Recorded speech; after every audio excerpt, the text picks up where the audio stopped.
45 degree का त्रिकोणमितीय अनुपात का मान ज्ञात करिए। मैं यहाँ पर साइन 45 डिग्री की वैल्यू, कॉस 45 डिग्री की value, tan 45 degree, cosec 45 degree, sec 45 degree और कॉट 45 डिग्री, इनका मान निकालने लगी। पहले हम यहाँ पर एक समकोण त्रिभुज बनाएंगे। ये एंगल आपका 45 डिग्री है, ये आपका 90 डिग्री है। अब ये अगर एंगल 45 डिग्री है, ये 90 है, तो हमें मालूम है कि थर्ड एंगल इसका 45 डिग्री होगा। ये हमें निकालना आता है। अगर एक एंगल 45 का हो, ये 90 का हो, तो ये भी 45 का होगा। अगर मैं इस भुजा को ए लेती हूं तो आपकी ये भुजा भी ए हो जाएगी।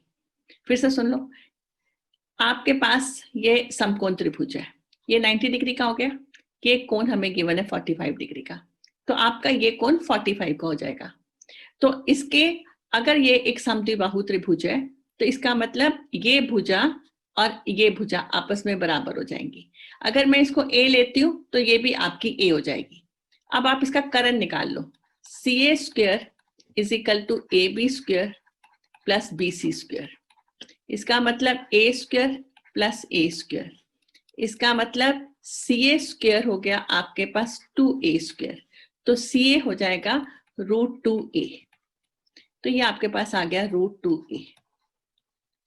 अब मुझे अगर साइन 45 डिग्री निकालना है तो साइन 45 डिग्री क्या हो जाएगा आपके पास, लंब बटा करण। लंब यहां पर क्या है a, करण क्या है √2a, a से a कैंसिल हो गया तो 1/√2 वैल्यू आ गई। इसी तरह से अगर मुझे cos 45 डिग्री निकालना है तो वो हो जाएगा आधार बटा करण। तो आधार आपके पास a आ गया, करण आपके पास √2/a आ गया, तो a से a कैंसिल हो गया 1/√2। अगर मुझे tan 45 डिग्री निकालना है तो वो हो जाएगा आपके पास लंब बटा आधार। लंब बटा आधार, लंब हो गया a, आधार हो गया a से कैंसिल हो गया 1, तो tan 45 डिग्री की वैल्यू 1 हो गई। इसका मतलब मैंने निकाला sin 45 डिग्री 1/√2 और cos 45 डिग्री 1/√2 और tan 45 degree that is equal to 1। तो इसका मतलब cosec 45 डिग्री क्या हो जाएगा, दैट इज √2, और sec 45 डिग्री क्या हो जाएगा, दैट इज √2, और cot 45 डिग्री क्या हो जाएगा, दैट इज इक्वल टू 1। तो आपके पास ये वैल्यूज आ जाएंगी। कई बार ये पूछा जाता है एग्जाम में, ये क्वेश्चन 45 डिग्री का त्रिकोणमितीय अनुपात का मान ज्ञात कीजिए, तो ये इसको कर लो, बट अगर आप नहीं भी करोगे तो हमें मेन वैल्यूज की जरूरत पड़ती है। 60 डिग्री का त्रिकोणमितीय अनुपात का मान ज्ञात कीजिए। मैं यहाँ पर एक समबाहु त्रिभुज बनाने लगी हूँ। समबाहु त्रिभुज में तीनों कोण इसके 60-60 डिग्री के आएंगे, तो और यहाँ पर मैंने AD एक लंब गिराया है, ये आप कोण 90 डिग्री का होगा। अब ये एक समबाहु त्रिभुज है, मैं इसकी हर एक भुजा को 2a लेने लगी हूँ। अब हमारे पास ABD और ACD ये दोनों सर्वांग सम त्रिभुज होंगे। सर्वांग सम होंगे, इसका मतलब CPCT में BD हमारे पास, ये जो BD है ये आ जाएगा आपके पास DC के इक्वल। इसका मतलब BD आपकी A हो जाएगी और DC भी आपकी A हो जाएगी। अब त्रिभुज ABD में हमने निकालना है sine 60 degree, cos 60 degree, tan 60 degree, cosec 60 degree, sec 60 degree और cot 60 डिग्री। हमने ये वैल्यूज निकालनी है। तो इसका मतलब अगर मैं, ये एंगल मेरा 60 डिग्री का है तो हम इसको आधार ले लें और ये हमारे पास लंब आ जाएगा और ये हमारे पास करण आ जाएगा, जिसमें एंगल D आपके पास 90 डिग्री है, BD आपके पास आधार है और AB आपके पास करण है और AD आपके पास लंब है। तो पहले लंब निकालोगे तो आपके पास आ जाएगा AB square is equal to BD square plus AD square. A B हो गया आपके पास 2a whole square, B D हो गया a होल स्क्वायर, और ए डी आपने निकालना है 4a square is equal to a square plus a D square. यह आ जाएगा 4a square minus a square is equal to a D square. आपके पास आ जाएगा a D square is equal to 3a square. तो ए डी हो जाएगा आपके पास वर्गमूल 3a। आपने साइन 60 निकालना है, तो आपके पास साइन 60 हो जाएगा लंब बटा करण।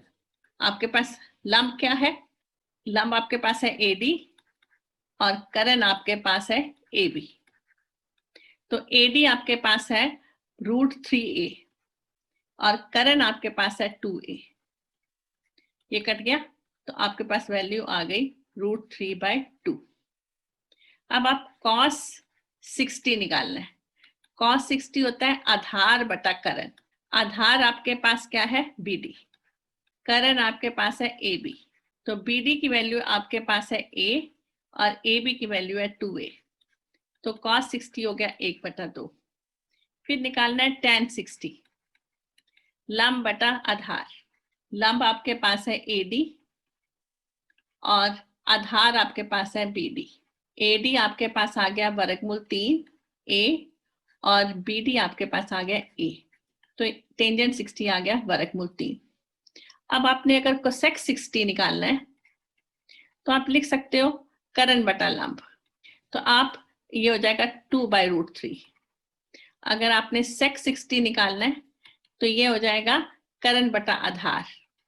ये हो जाएगा आपके पास 2। अगर आपने cot 60 निकालना है तो ये हो जाएगा आधार बटा लंब। इसका मतलब 1/√3। तो ये आपका 60 डिग्री का त्रिकोणमिति अनुपात का मान हो गया। अगर मुझे 30 डिग्री का निकालना है तो मैं नेक्स्ट पेज पे आपको 30 डिग्री का निकाल के बताने लगी हूँ। मैं आपको sin 30, cos 30, tan 30, cosec 30, sec 30 और cot 30 डिग्री इसका मान निकालना बताने लगी हूँ। पहले आप जैसे हमने पिछले वहां पर ड्रॉ किया था, समबाहु त्रिभुज बनाया था, तो वही फिगर मैं दोबारा से बनाने लगी हूँ। और वो कितना है? √3a। और BD हमारे पास क्या है? लंब है। और वो कितना है? A। और AB हमारे पास करण है, वो कितना है? 2a। तो अगर मुझे sin 30 डिग्री निकालना है तो sin 30 डिग्री क्या होता है? लंब बटा करण। तो लंब यहां पर आ गया a, करण आ गया हमारे पास 2a। तो ये आ जाएगा 1/2। अगर आपको cos 30 डिग्री निकालना है तो वो हो जाएगा आधार बटा करण। आधार आपके पास आ गया √3a बाय करण आपके पास है 2a, कट गया √3/2। अगर आपने टेंजेंट 30 डिग्री निकालना है तो वो होगा लंब बटा आधार। लंब आपके पास है a, आधार आपके पास है √3a। तो ये आ जाएगा 1/√3। अगर आपको कोसेक 30 डिग्री निकालना है तो वो हो जाएगा करण बटा लंब। तो आपके पास आएगा 2a/a, आपके पास 2 आ जाएगा।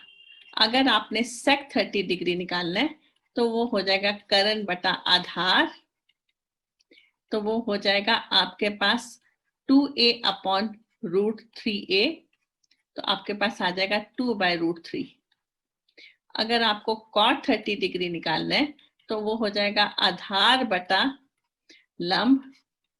आपके पास आ जाएगा √3a/a। तो वो आ जाएगा √3।